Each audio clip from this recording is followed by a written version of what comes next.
دوسری درخواست یہ ہے کہ ذی الحجہ کا مہینہ آ رہا ہے، ذی الحجہ کا چاند چند دن میں نظر آ جائے گا، ذی الحجہ کا مہینہ شروع ہو جائے گا۔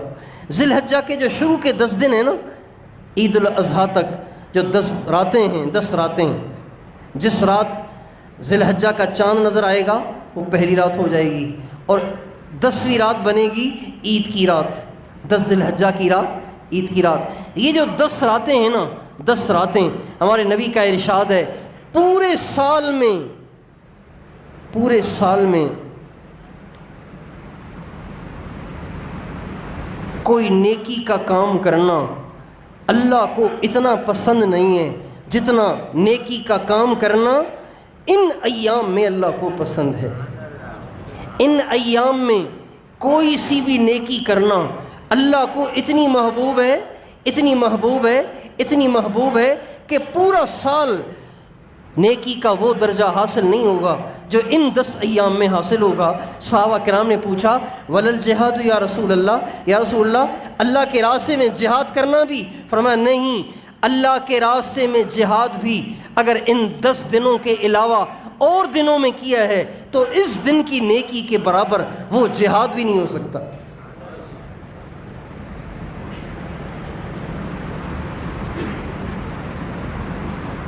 یہ 10 دن جنت بنانے کے دن ہیں، یہ 10 دن اللہ کو راضی کرنے کے دن ہیں، یہ 10 دن اللہ اور اس کے نبی کے قریب ہونے کے دن ہیں۔ لہٰذا ان ایام میں ہمیں اس کی کوشش کرنی ہے کہ زیادہ سے زیادہ قرآن پڑھیں، نفل پڑھیں، درود پڑھیں،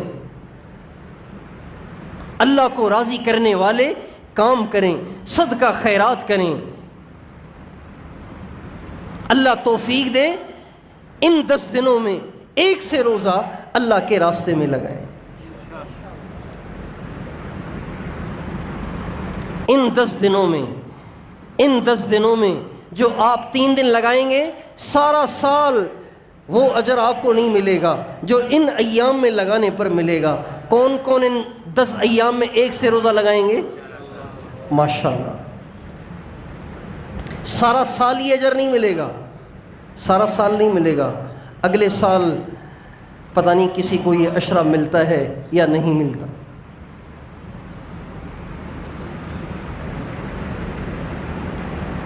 اور ان ایام میں روزے بھی رکھنے چاہیے، ان ایام میں روزے بھی رکھنے چاہیے، خاص طور پہ 9 ذی الحجہ کا روزہ تو واہ بڑا زبردست ہے۔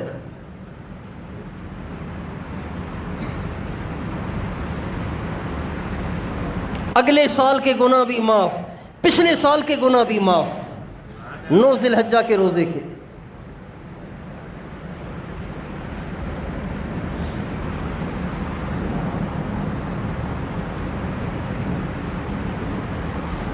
تو ان ایام میں روزہ رکھنے کی بھی کوشش کریں۔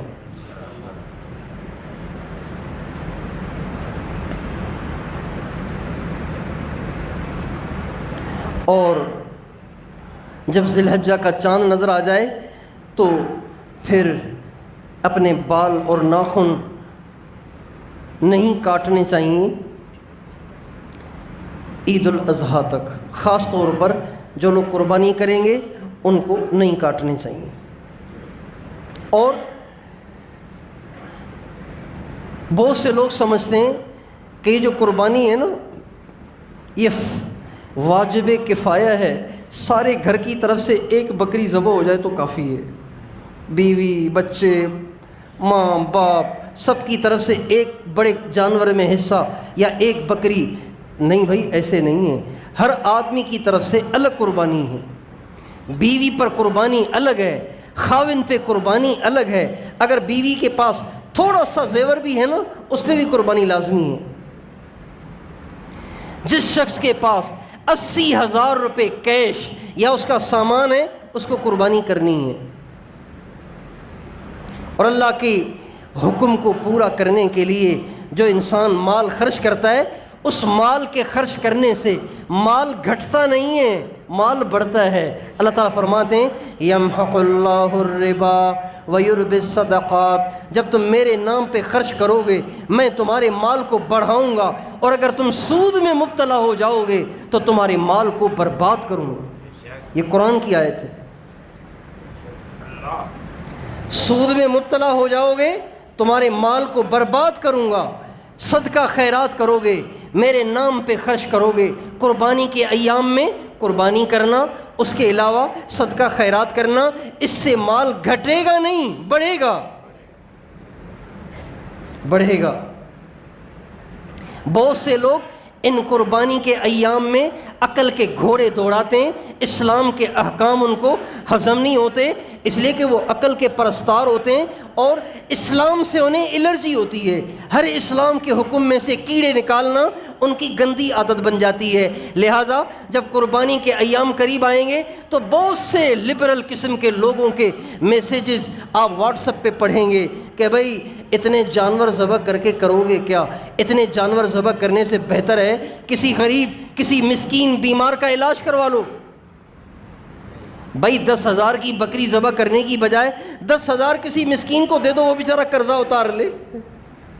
بکری ذبح کرنا کوئی ضروری ہے؟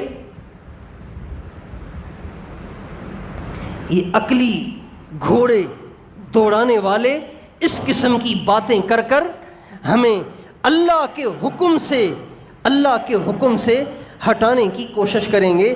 ہمارے پاس اس کا ایک ہی جواب ہے کہ ہم اللہ کے احکام کو اس لیے نہیں مانتے کہ ہماری عقل اس کو مانتی ہے، ہماری عقل اسے مانے نہ مانے، ہمیں تو وہ کرنا ہے جو اللہ اور اس کے رسول نے کہا ہے۔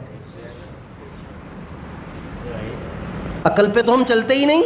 حضرت علی فرماتے ہیں اگر لو کان الدین بالرأی، اگر دین کا تعلق عقل کے ساتھ ہوتا، سمجھ کے ساتھ ہوتا، تو پھر پتہ ہے کیا ہوتا؟ اگر دین کا تعلق عقل کے ساتھ ہوتا تو یہ جو چمڑے کے موزے پہنتے ہیں نا، چمڑے کے موزے، وضو کر کے موزے پہن لیتے ہیں، پھر وضو ٹوٹ جائے تو سارا وضو کر کے پاؤں نہیں دھوتے، پاؤں کے اوپر مسح کر لیتے ہیں اور مسح کرتے ہیں موزوں کے اوپر۔ تو حضرت علی فرماتے ہیں اگر دین کا تعلق عقل کے ساتھ ہوتا تو موزے کے اوپر نہیں، موزے کے نیچے مسح ہونا چاہیے، اس لیے کہ میلا حصہ تو نیچے کا ہوتا ہے، اوپر کا تھوڑی ہوتا ہے۔ بھئی جب آدمی موزے پہن کے چلتا ہے تو نیچے کا حصہ میلا ہوتا ہے کہ اوپر کا؟ نیچے کا۔ تو اگر عقل سے دین کا تعلق عقل کے ساتھ ہوتا، دین کا دار و مدار عقل پہ ہوتا تو نیچے سے مسح کرنا چاہیے نا۔ مٹی تو نیچے لگی ہے، اوپر تو لگی نہیں، لیکن اوپر مسح کرنا یہ اس بات کی دلیل ہے کہ ہم عقل کے پرستار نہیں ہیں، ہم تو اللہ کے پرستار ہیں۔ خون نکلا ہے ٹانگ سے اور وضو میں دھو رہے منہ، تو عقل تو یہاں بھی کام نہیں کر رہی۔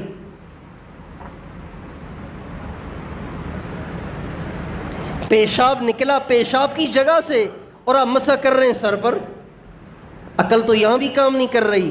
لیکن ہم عقل کے بندے ہیں ہی نہیں، ہم تو اللہ کے بندے ہیں، اور اللہ پاک نے یہ سارے احکام اسی لیے دیے ہیں کہ اللہ ہم سے اپنی معبودیت کو منوانا چاہتا ہے اور اپنی بندگی کو منوانا چاہتا ہے۔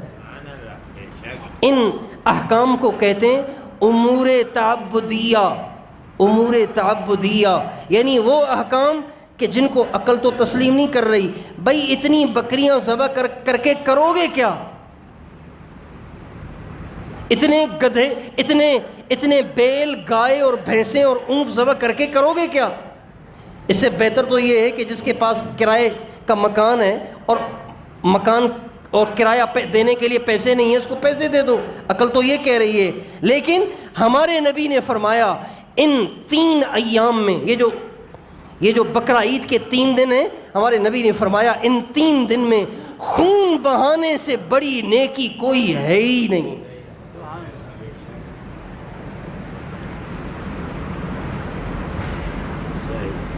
خون بہانے سے بڑی کوئی نیکی نہیں۔ آپ 10,000 بے گھروں کو گھر بنوا کر دے دیں، یہ نیکی چھوٹی ہے، خون بہانا اس سے بڑی نیکی ہے۔ 1 کروڑ بے گھروں کو گھر بنوا کر دے دیں، بنگلے بنوا کے دے دیں، ان کو لکھ پڑھ کے رجسٹرڈ کر کے دے دیں، یہ چھوٹی نیکی ہے۔ خون بہانا ان 3 ایام میں بڑی نیکی ہے۔ یہ ہمارے نبی کا ارشاد ہے۔ لہذا ہمیں تو خون بہانا ہے، عقل میں آئے نہ آئے، عقل میں آئے نہ آئے، ہمیں تو کیا کرنا ہے بھائی بتاؤ؟ خون بہانا ہے، یعنی جانور قربان کرنا ہے جس کے ذمے قربانی ہے۔ اور قربانی کے فضائل تو اتنے ہیں، قربانی کے فضائل تو ایسے ہیں کہ جس پر قربانی نہیں ہے نا اس کو بھی کرنی چاہیے۔ سچی بات تو یہ ہے۔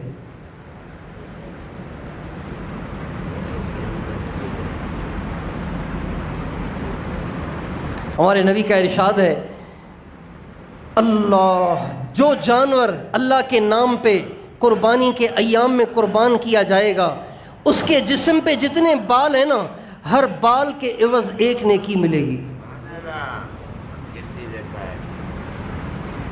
صحابہ نے کہا فصوف یا رسول اللہ، یا رسول اللہ اگر اون والا جانور ذبح کیا جائے تو؟ چونکہ بکری کے جسم پہ بال تھوڑے ہوتے ہیں، اور جو جانور اون والا ہو جیسے مینڈھا ہے تو مینڈھے کے جسم پہ اون ہے اور اس میں بالوں کی تعداد زیادہ ہے۔ آپ نے فرمایا جس کے جسم پہ اون ہے اس کو بھی ہر بال کے برابر 1 نیکی ملے گی۔ کتنی نیکیاں ملیں گی؟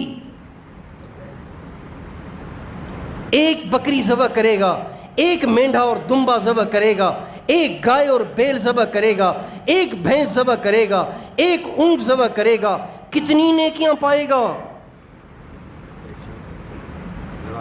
کوئی گنتی کر سکتا ہے کسی بکری کے بالوں کی؟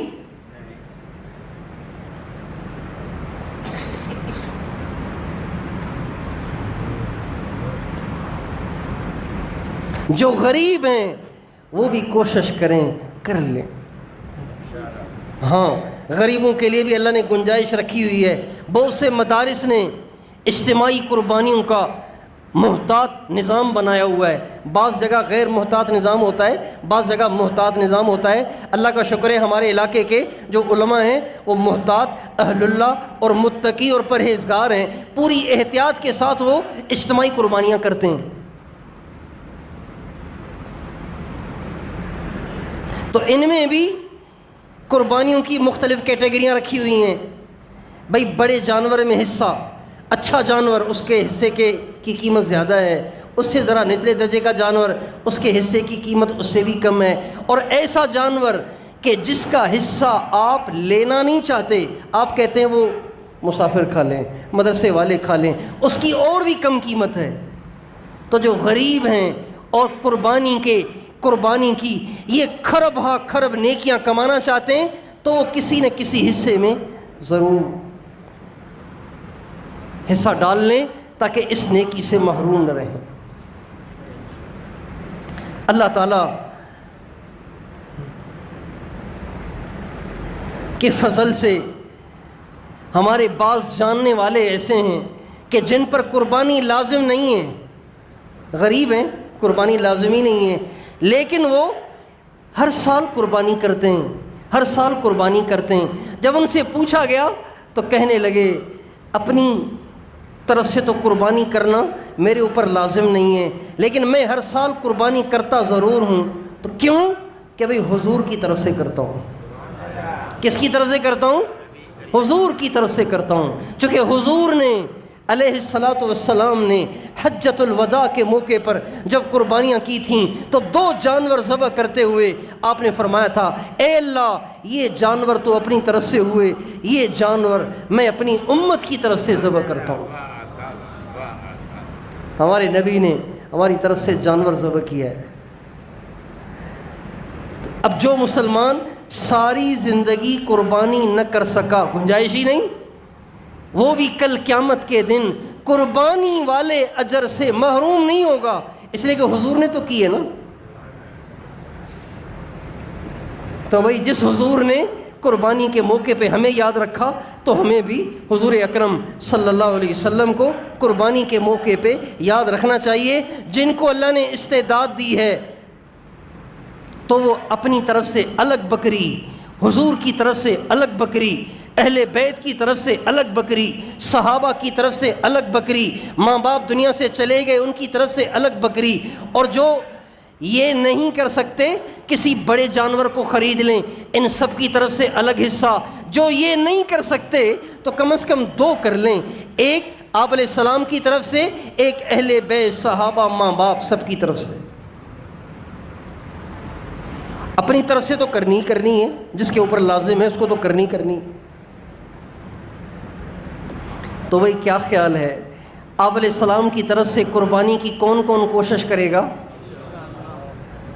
اللہ سے دعا کریں، یا اللہ میں بھی تیرے حضور کی خدمت میں اپنی قربانی کا نذرانہ پیش کرنا چاہتا ہوں۔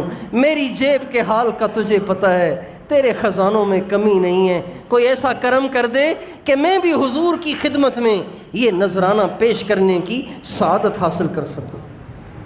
اللہ سے مانگیں اس کو، اللہ بڑا قادر ہے، اللہ ضرور کر دیتا ہے۔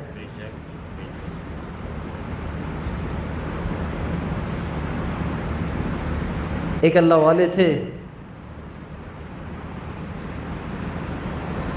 عید الاضحیٰ کا دن تھا، عید پڑھ کے جب نکلے تو دیکھا ہر طرف خون ہی خون بہہ رہا ہے، ہر طرف خون ہی خون بہہ رہا ہے۔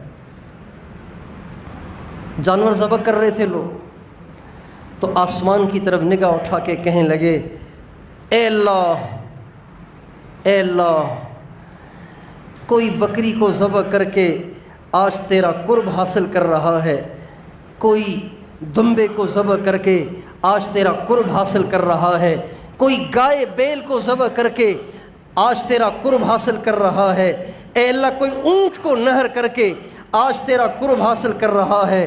اے اللہ میرے حال کا تجھے پتہ ہے، میرے پاس اپنی گردن اپنی جان کے سوا کچھ نہیں ہے، یہ کہہ کر دھڑام سے گرے اور فوت ہو گئے، اپنی جان کو قربان کر دیا اللہ کی محبت میں۔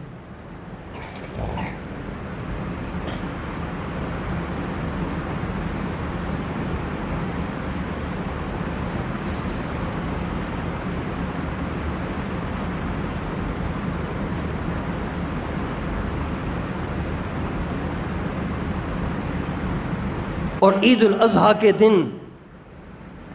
جب جانور ذبح ہوں تو ان کو ذبح ہوتے وقت دیکھ کے یہ ضرور سوچیں کہ یا اللہ تیرے ایک حکم پہ ان جانوروں نے اپنی گردنیں کسائیوں کے حوالے کر دیں، میں تو تیری 5 وقت نماز بھی نہ نبھا سکا، مجھے معاف کر دے۔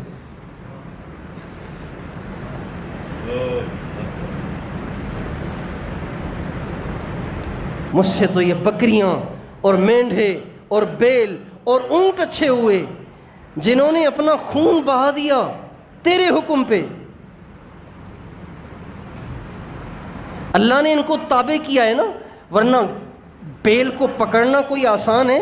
اللہ سورہ یاسین میں کہتے ہیں وَذَلَّلْنَاهَا لَكُمْ فَمِنْهَا رَكُوبُهُمْ وَمِنْهَا تَأْكُلُونَ، ہم نے ان کو تمہارے تابع کیا ہے، ورنہ اونٹ کسی کو قابو دیتا؟ بیل بھینس کسی کو قابو دیتی؟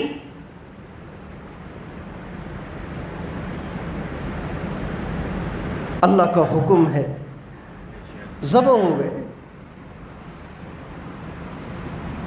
اور پھر ان جانوروں کی گردنوں سے خون کے فوارے چھوٹتے دیکھ کر اپنے آپ کو ملامت کر کے اللہ کی اطاعت والی زندگی کا عزم اور نیت کریں۔ عید الاضحیٰ والے دن کہہ رہا ہوں، جب جانوروں کے گردنوں سے، ان کے گلوں سے، ان کے نرخرے سے خون کے فوارے چھوٹ رہے ہوں تو اس دن اپنے نفس، اپنی ذات کو ملامت کر کے اللہ کی اطاعت میں زندگی گزارنے کا عزم کریں کہ ارے ان جانوروں نے تو گردنیں کٹوا دیں اور اپنے آپ کو ذبح کروا دیا اللہ کے ایک حکم پر، اور تجھ سے 5 وقت کی نماز بھی نہ ہو سکی، تو ان جانوروں سے بھی گیا گزرا ہوا. اللہ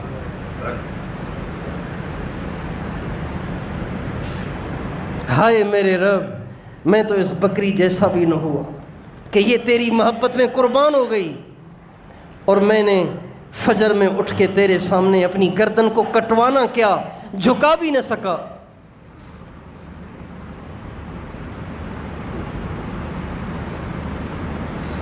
تیار ہیں انشاءاللہ؟ اللہ تعالیٰ مجھے اور آپ کو توفیق عطا فرمائے.